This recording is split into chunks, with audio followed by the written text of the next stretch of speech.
Well, good morning guys, and welcome back to the channel.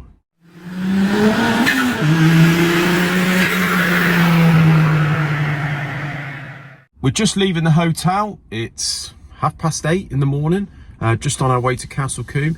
Yesterday we did go to the Haynes Motor Museum, but unfortunately we weren't allowed to do any video, which is really sad. But I've got to apparently write to the management, and then we should probably go back there and have a film, because there's some really interesting stuff there. But yeah, we're just going to hitch up the trailer now and head over to Castle Combe. I think Malcolm's on his way with the E30, so we shall be videoing it when he arrives, so you can see it for the first time, same as us. And fingers crossed, it's all pretty good.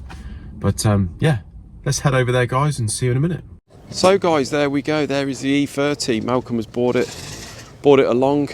Very, very kind of him. We've just had it up on the I actually missed him when he was pulling up, else I'd have videoed it, but we've just had it on the ramps to check the underside, and it's, to be honest, it's as I hoped. Obviously it's a 1989 car, so it's not going to be brand new, but it is it's certainly solid under there. A couple of little bits, but we will be obviously stripping it right back in the next couple of weeks.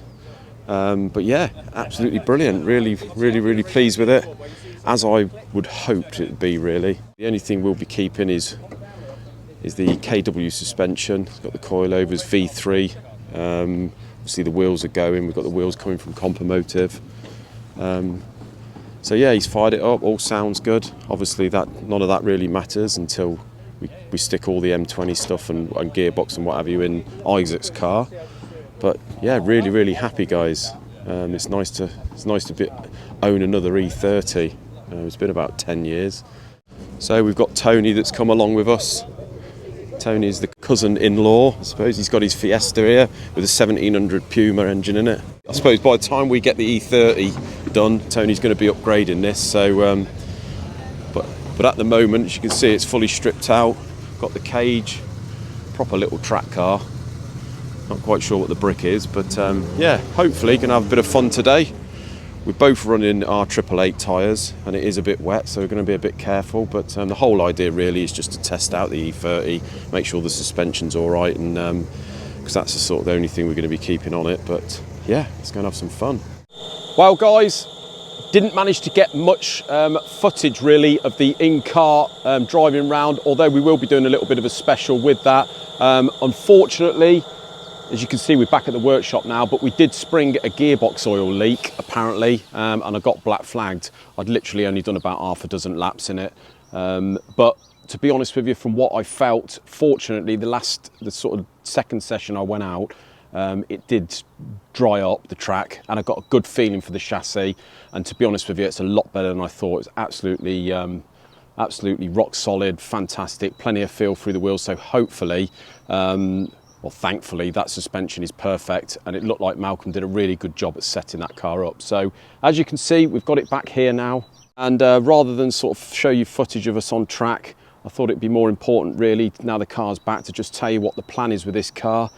So you see we've got the front bumper off. What we're going to do, we are going to obviously take the engine out. We're going to get this on the ramp today, and at some point we're going to get the engine out and the box out and bits and bobs like that, and then we are going to tuck the bumper off, because we're going to get it on a spit basically, so we can turn the car over, have a look, see what the underside's like. Although, as I say, we did have it on axle stands at the track, and it all looked pretty good, but I suspect, being a 35-year-old car, that it's going to need some work.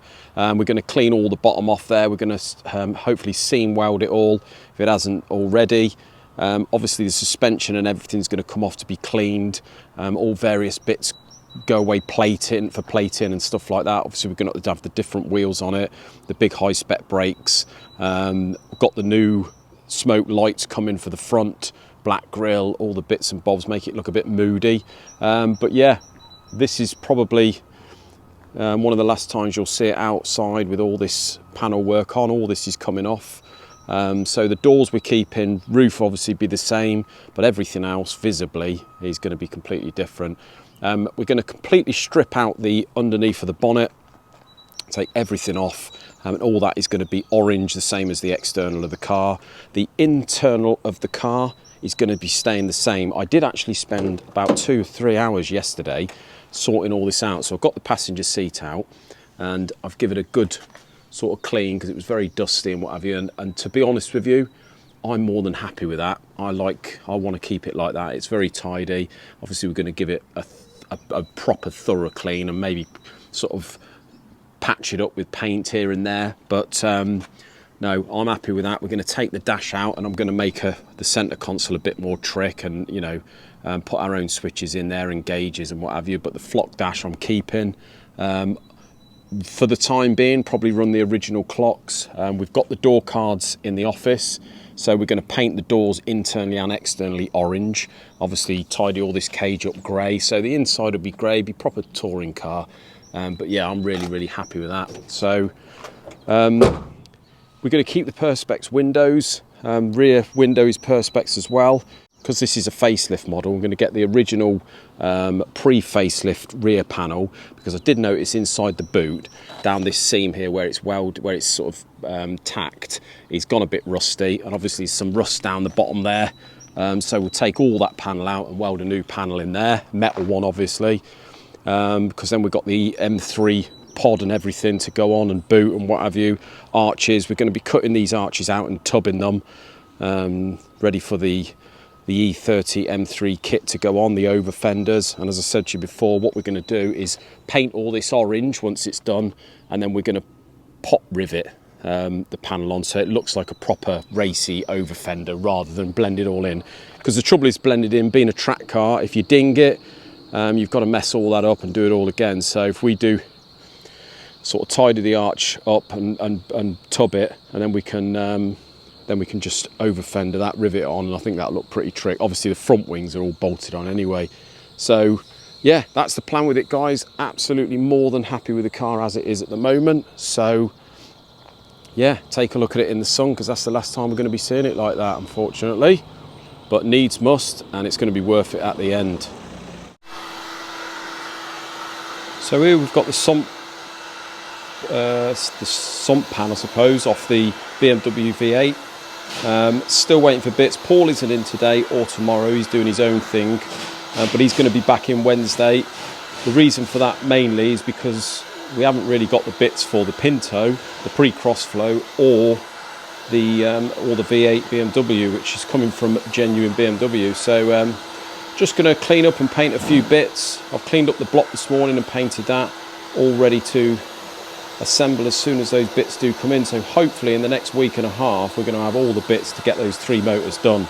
But good news, as you can see over on the ramp there, Isaac's got the E30 on the ramp and he's already started to strip it. I think he's at the minute he's draining the fluids, taking the exhaust off it. We'll show you underneath in a moment. But so far so good, guys. Not as bad as we thought. Very little welding to do. Obviously going to seam weld it and what have you, but yeah, quite happy with that. Right, so we're up in the air. You can see the fluids have been drained, water and oil there. We've sort of had a brief look up underneath. What we found now, is there any horrors? Nothing like too bad really. I mean, there's a bit just there. Get a light on it. Could do with a bit of looking at. A little bit of scabbiness, I suppose, on the surface there. But it's sort of the rest of it. I mean, it's been covered in oil. There's been some oil leakage. A little bit here, yeah. It's been. So it's sort of kept it protected, but yeah, I suppose just your sills are all a bit. I mean, I've had a few cars of this age, and to be honest, this doesn't look too bad. Sills are all relatively straight. There's a few dings and dents we'll have to sort out. Prop looks good. Under the back, chassis legs all look pretty good. But I expect we'll see more once we get it up on the spit and once it's all stripped. Yeah. But yeah, as you can see, the exhaust is off. I suppose we'll get it down, get the ramp down in a minute, start taking bits off, get this oil cooler off, and hopefully get that engine pulled by tomorrow, isn't it? Yeah, it's but doable, yeah, so I far reckon. So good. I think the only iffy thing he's seen on the engine so far, apart from a massive oil leak, we thought the oil leak was coming from the gearbox, but I do think it's the engine. It's absolutely dripping of oil around the other side. But whether something's split or come awry, I don't know, but it looks a little bit too much to be like a rear seal or something. You see loads of it up there, pools of it. So whether we've had an iffy pipe. But anyway, that's all a bit irrelevant now. But the only one other minor thing that we did spot, which I'm sure it's just worked its way off, but there's no bolt holding that engine mounting on at all. So I expect this side of the engine would be floating about a little bit. So as I say, whether that has worked its way out, but apart from that, everything else seems to be not too bad. There looks to be sort of a few poly bushes here and there, like on the anti-roll bars and stuff like that, so that's all pretty good. Yeah. Nice oil cooler there. Yeah, nice oil cooler. Little hidden find. But no, so far so good. Malcolm did say that under these skirts, the sills do look a little bit battered, and he's probably right. But like I say, we'll do something about that when the time comes. So guys, you can see for the first time this year, and the first time in about 5 months, the kit car is outdoors. So we've got the new tyres on. I haven't even tested those yet. I haven't even bedded them in. You see it's looking a little bit dusty, but we've actually booked an MOT for this. Next Tuesday it's booked in for. So we're going to give it the once over, give it a little run beforehand around the estate, make sure everything's sort of all right. But the following Monday, which is the bank holiday Monday, we've actually booked another track day at Perranporth. So hopefully, fingers crossed, Paul can get his Fiesta done in time. I expect Tony will be there, the cousin-in-law. But yeah, obviously because of the BMW, we're going to have to take the kit car. But yeah, if any of you guys are local to there and want to pop along and say hello, be more than happy to see you. But that's it for another video, guys. Until Wednesday's video, thanks ever so much for watching, and we'll see you then. Cheers.